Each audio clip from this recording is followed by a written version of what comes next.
Hello and welcome to my channel, Ghost Dog here.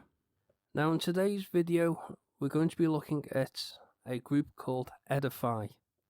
Now when I started my YouTube channel I did actually look around for any just purely Catholic content, because that's something I do know a little bit about, being that I was a Catholic. And it didn't really bother me that I couldn't, because I knew there was other things that I could make comment videos on.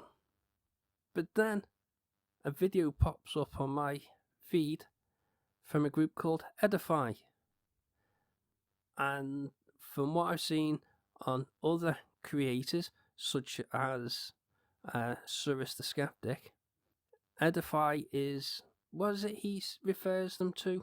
Oh, a discount PragerU. This should be fun. Let's go!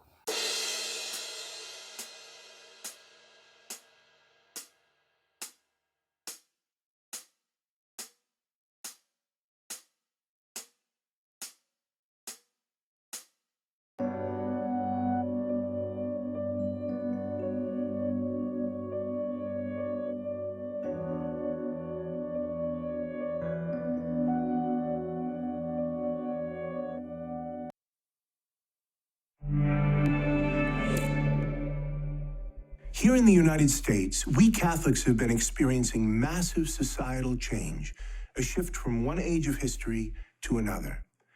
Most of us over the age of 40 remember when Christian values were the basis for much of our culture. Now it's more common to feel that Christian values are under attack. Why America? Why do you feel that Christian values in America are under attack? Why not Christianity on a whole? At the end of the day, the Roman Catholic Church is one of the largest, if not the largest, religious organizations in the world. So why is it only Christian values in America? Do you feel that they're being threatened? And also, who by? Who do you feel is threatening your values? And for that matter, why do you feel that your values are being threatened? Is it actually Christian values in America that you feel are under attack? Or is it really that the Catholic Church in the whole, from my point of view, being an ex-Catholic, can't really grow, can't really exist without this idea of being persecuted? And it's not just the Catholic Church, it's all Christian religions, all Abrahamic religions have to have a level of persecution, especially in the beginning, in its infancy. If the Catholic Church if Christianity didn't have a certain level of persecution, then nobody would want to be Christian. Whenever Christianity moved to an area that had other religions, older religions, to be able to draw people in, they had to instill a certain amount of persecution. If they didn't have that persecution, then nobody would have felt the need to move away from a belief system that has been there far longer than Christianity. And the premise that you're putting forward of those people who are older than 45 can remember a time when Christian values meant something is just an argument for antiquity. It's just the premise of, well, back in the day it worked well for me, so why should we change it? problem with that is life, simple life. Life changes, life moves on. People's values change. People's ideas change. Who you were 40, 50, 60, even who you were 20, 30 years previous will be different to who you are now, will be different to who you are 10, 20, 30, 40 years' time. Life moves on. People move on. People grow. So do ideas. What happened? These massive changes in our culture have many causes. Hang on. A moment ago, you were talking about how Christian values are under attack. Now you're talking about culture and how culture has changed. Those two things aren't the same. Religion can tell you you have to be a good person. A religion can tell you how best to live your life, but it's through societal changes, through culture, that we learn right from wrong. You know, religion and religious values and culture and societal values are like the Declaration of Independence. Now, the Declaration, when it was written, was a set of rules designed for a new government to be able to govern essentially a new country. But as time moves on, the Declaration of Independence stays the same. That's the basis, that's religion. Culture changes. People's values and the way they understand things change as time moves forward. And so you have to make amendments to that declaration. So whereas religion has to stay still, society, culture doesn't. It's only through that we learn right from wrong, that we learn how to treat one another. In the University of Mary's book, From Christendom to Apostolic Mission, my colleagues and I trace many of the ways our culture's overall vision became at odds with our Catholic values. Kinda want to point out something. I don't know whether I should, but I'll go on. I'm going to point it out. You do realise that the way you framed that statement, that culture is at odds with Catholic values, makes it sound as though culture is at fault. At the end of the day, it's not culture that is at odds with Catholic values. It's the other way around. Catholic values is at odds with culture, with societal changes, as you just stated. The reason being is because religious values, and I'm using that as an umbrella term for most religion, are stale. They stand still. They don't move with the rest of society. They don't move with culture. Case in point, for a long, long time, the Catholic Church forbid divorce. For a long, long time, the Catholic Church forbid female contraceptives.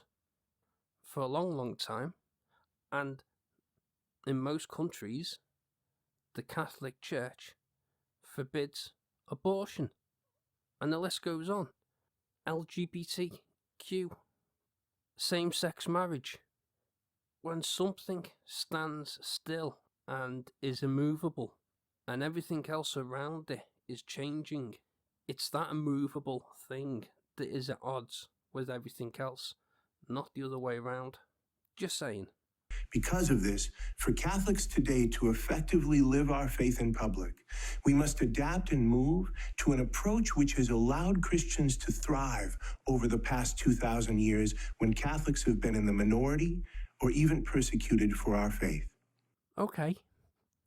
Fair point. I will grant the position that throughout history, the Catholic Church has been persecuted. I will also grant that they have been in the minority. But those other religions that have done the persecution towards Catholics have either been other Christian groups, have been Muslims, Jews. Most Abrahamic religions tend to, for some reason, persecute other Abrahamic religions. I find that very strange. I mean, look, a couple of points in history. In Ireland, the Protestants persecuted the Catholics. The Crusades, the Catholics persecuted the Muslims. And then Christian religions blame the Jews for the death of Jesus Christ. The point I'm trying to get to is, as previously stated, Christianity cannot survive, I believe, without a persecution complex. They just can't. One very important element of this apostolic mode of living our faith in public is that we adopt a powerfully Catholic vision of the world and human life. So how should Catholics see the world? We should embrace the truth that Christianity is the most shockingly momentous view of what it means to be human that has ever been seriously believed or pursued.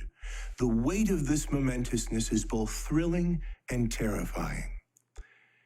The fact that you've just said that with a straight face is incredible. Honestly, it truly, truly is. I've never heard such arrogant bullshit from anyone. The arrogance that you believe that Christianity is the most shockingly momentous view of what it means to be human. Again, and I can't stress this enough, is both arrogant and I don't like using this word, but stupid. Really is grade A stupid. And I'll tell you why I believe it's stupid. To be human, do not need religions. Yes, it's good to have a belief in something. Yes, it is good to be able to live your life to a set of values. Doesn't mean to say that it has to be one over the other. To be human is to have a choice on how we live our lives. To be told by you that we have to live our lives by your set of values, again, is arrogance. And it's also very, very narrow-minded, because that kind of belief, that kind of values that you hold, the kind of values that makes it immovable, it makes your religion, your belief, stale, because it's not moving forward, because it's not wanting to adapt to everyone else. By trying to make everyone else adapt to you is, simply put, wrong. Now, I should quickly point out that my intention is not to bash Christianity or Catholicism. Yes, as I've stated, I am an ex-Catholic, but I still hold a lot of the Christian values that I did have when I was a Catholic. I still hold them, and they are dear to me, and they will not change. But I still have those, and I don't believe in your God. I don't believe in Jesus Christ. Again, I still hold those values that I did have. My criticism is towards your ideas, and the main idea that I'm against is forcing other people to believe in your point of view. That I disagree with. In our Catholic vision, to be a human is to be involved in an extraordinary adventure. The greatest adventure stories ever written are only faint echoes of it, pale shadows of what the lowliest human is in truth undergoing. This drama began before we were born and will continue after we die, and each of us has been given a unique role to play. Okay, I'm sold. I have a unique role to play in this amazing, great story that you're going to tell me about, aren't you? You're going to tell me what my role is. I need to know, what is my role?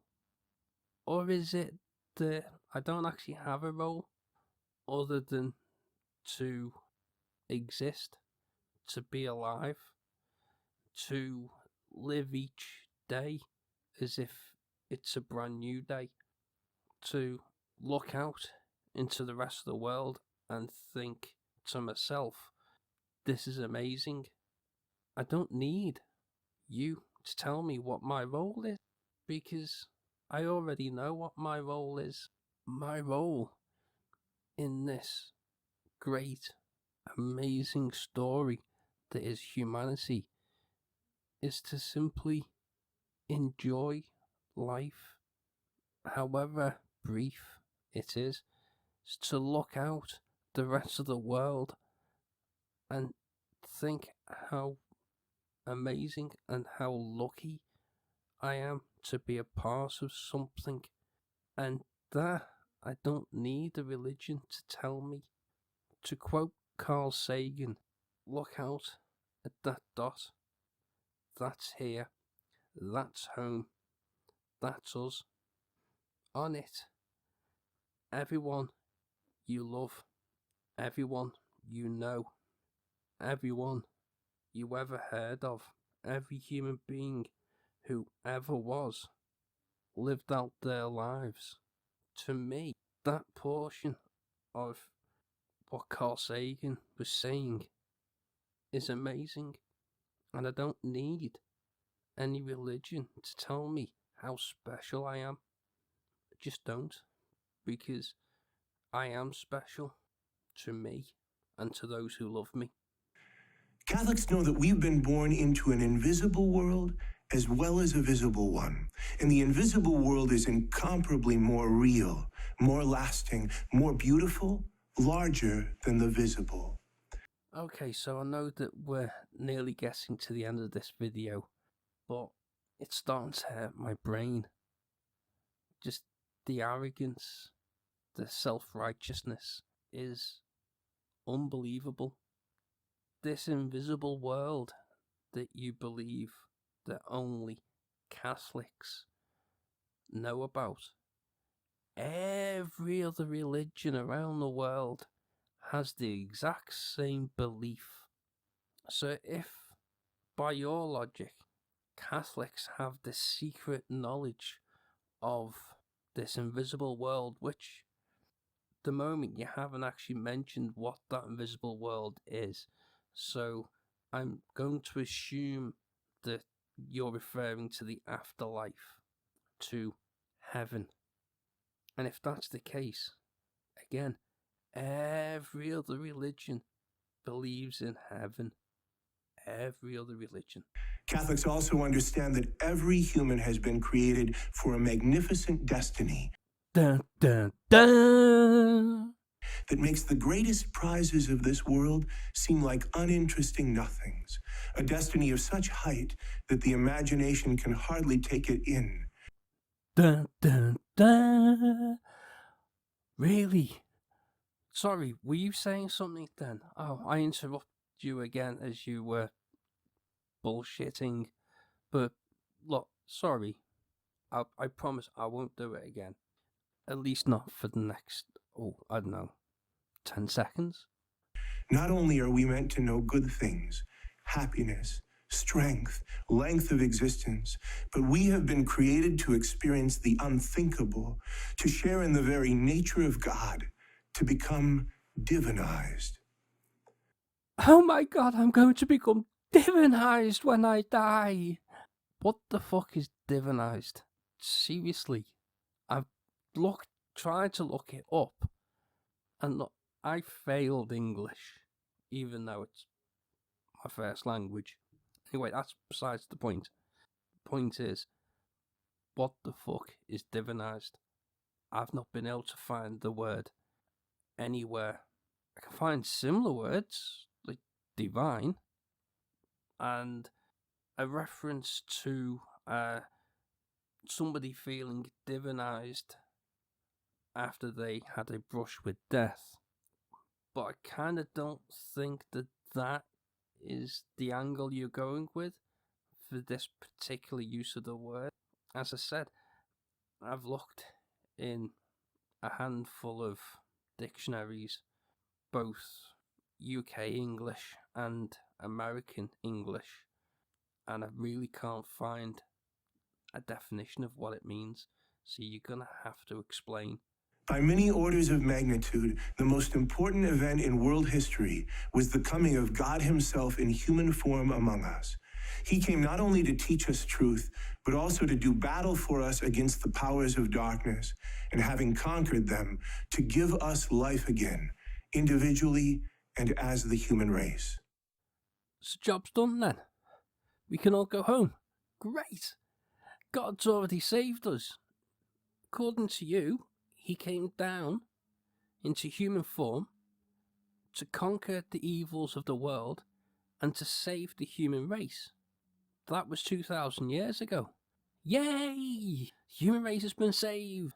We don't need to do anything else. And we Catholics also see human dignity in a life-altering way. In coming to help and save humanity, God did not just intervene from outside. He conferred on us the high dignity of becoming one of us. He arranged matters so that a human might have the honor of conquering the enemies of humanity. So you agree then? Great. We are saved. And if it's true, then it is a great honor and tremendous dignity for humans, for God to come down and to save us. Again, we've been saved.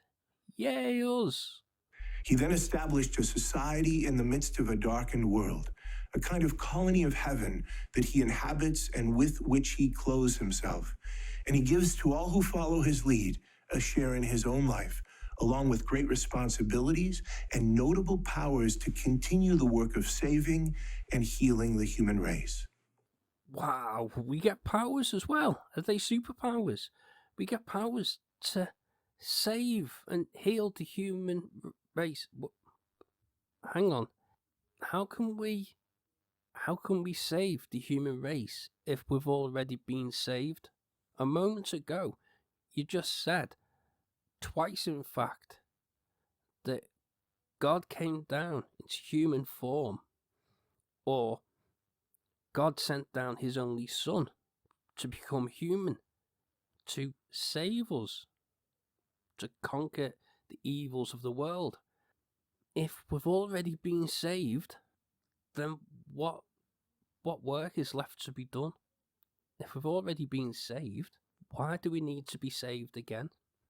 Our great task as Catholics, the whole of our existence here, is to find and embrace our true destiny and to help others to do the same by receiving and embracing the offer of mercy made to us.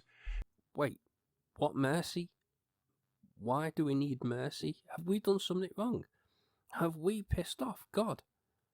Seriously, you need to tell me what we've done wrong to warrant us asking God for mercy. Is it that there's still evil in this world? But that can't be right, because God sent down his only Son to save humanity just over 2,000 years ago, according to your Bible. So if the human race has been saved, if God has truly conquered evil, then why do we need mercy? You only ask for mercy if you've done something wrong. To the best of my knowledge, we haven't. But then, if it's down to the fact that this world still has evil in it, well, at the end of the day, that's not on us, that's on God. He created evil, he created the human race, he gave us free will. He then sent down his Son to save us from something that he created in the first place. And 2,000 years later, that evil is still present. Therefore, we need saving. Therefore, we need to ask God for mercy. If I was a builder and I was building a house and I took 2,000 years just to build your house, shouldn't it be God asking us for mercy? Because it's his job to save us, according to your previous statement. There are two and only two possible destinations for each human person: to gain the life intended for us as members of a renewed humanity offered to us through Jesus, the God-made man, or to turn obstinately from that life and end as immortal failures. Who you calling a failure? I mean, okay, I'm not successful. I'm a little bit average. Okay, maybe below average, especially as a human being. But look, at the same time, I wouldn't necessarily see myself as being a failure, especially an immortal failure, because the choices I've made have led me to being with someone I truly and deeply love. I have a child who looks up to me. To me, there is nothing more amazing than that. I don't think I'm a failure. And I think it's arrogant, again, of you to look down on everyone else who doesn't share your belief and say that they are failures. That just not right. For each person, both are real possibilities, and there is no evading the choice. We must either seize the one or collapse into the other. Catholics inhabit time in the constant recognition that we hover at the edge of eternity. So you agree then that we must decide for ourselves on whether we should go to heaven or to hell. We don't need you to tell us that that decision's wrong, because you've just said it is up to us to decide. We have free will. We can make the choice. We fire our minds with the lives of the saints, those champions of faith in whom Christ and the new life he brings have been most influential. Let's talk about the saints, especially the two that you have up, that you're putting forward as the poster children of peace and faith and kindness. To a certain extent, yes, Pope John Paul, he was what you saw, but Mother Teresa wasn't. Now, I'm not going to belittle somebody who has died. Doesn't matter who you are. To a certain extent, I personally believe that once a person has died, they are afforded a certain level of respect. Having said that, just because you're afforded that level of respect does not mean to say we have to forget what you were like when you were alive. And as I say, Pope John Paul II, what you saw is what you got, and to a certain extent, he was a good person, but he was also extreme conservative. His views on homosexuality, on abortion, on female contraceptives were just wrong. And as for Mother Teresa, for the image the world saw of this woman went round helping people, setting up missions in poverty-stricken countries, the image you didn't see was the image that she forbid life-saving care for people with AIDS. Her views on, I'm not here as a social worker to help poverty, I'm here to help people to Christ. This idea of deathbed conversion to Christianity, to the Catholic Church. Or how about the millions of dollars raised for her missions worldwide? And most of them didn't even have a decent level of palliative care. And nurses have been seen doing and making decisions that doctors should have been making. So, for you to say that these are champions of faith and peace, they aren't. In no stretch of the imagination, they were not. We battle for goodness and truth in order to gain an everlasting kingdom. Well, I know I'm being picky, and it's just a little thing, just a little thing. And I realise I am repeating myself, but as a Catholic, how can you still be fighting for goodness and truth if God has already combated evil for us? He sent down his only Son to combat evil and save the human race.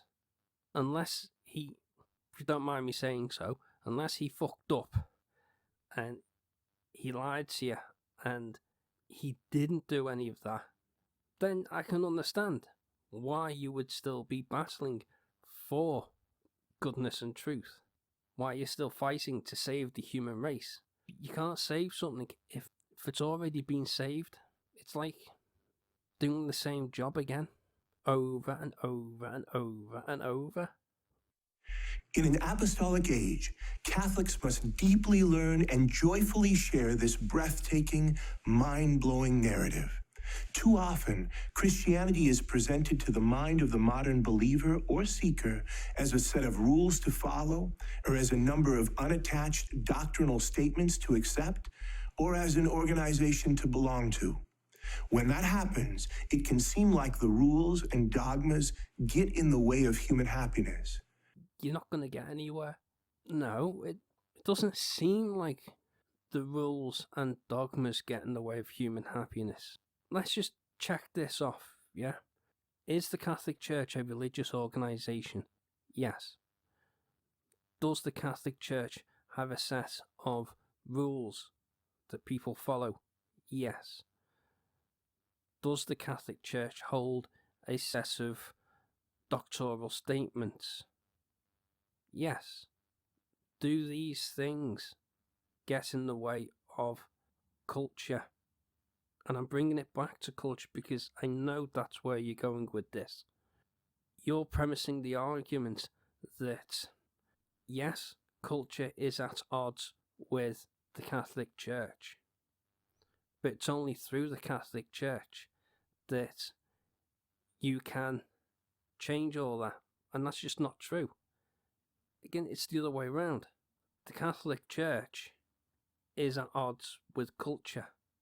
Unless the Catholic Church is willing to be more progressive in its view and outlook of the world, of culture, to Nick saying, unless the Catholic Church is willing to change with the times, then, of course, it's going to get in the way of human happiness.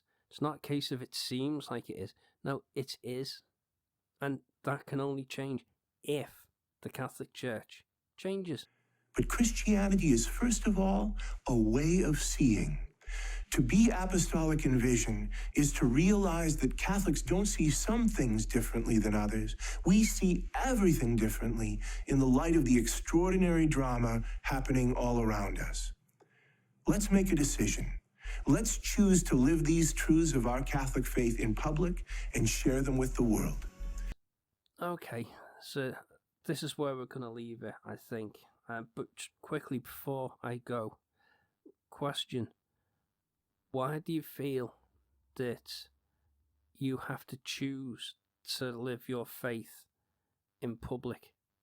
Surely that should be something that you're doing regardless. Is it that you believe that your faith is so fragile that if you hide it away, it's not going to get hurt? And also, what is it in the world that you believe that you see differently to everyone else? Because I've got to say, since leaving the Catholic Church, my outlook, my view on the world has grown exponentially, and I'm able to enjoy things more. My mental health, for instance, isn't the best at times, but at the same time, it's better now than it was when I was a Catholic. Anyway, as I previously said, this is where we're going to leave things. Please leave a like, a comment if you wish, subscribe and share, and I will see you in the next video. And remember, respecting one another makes us stronger.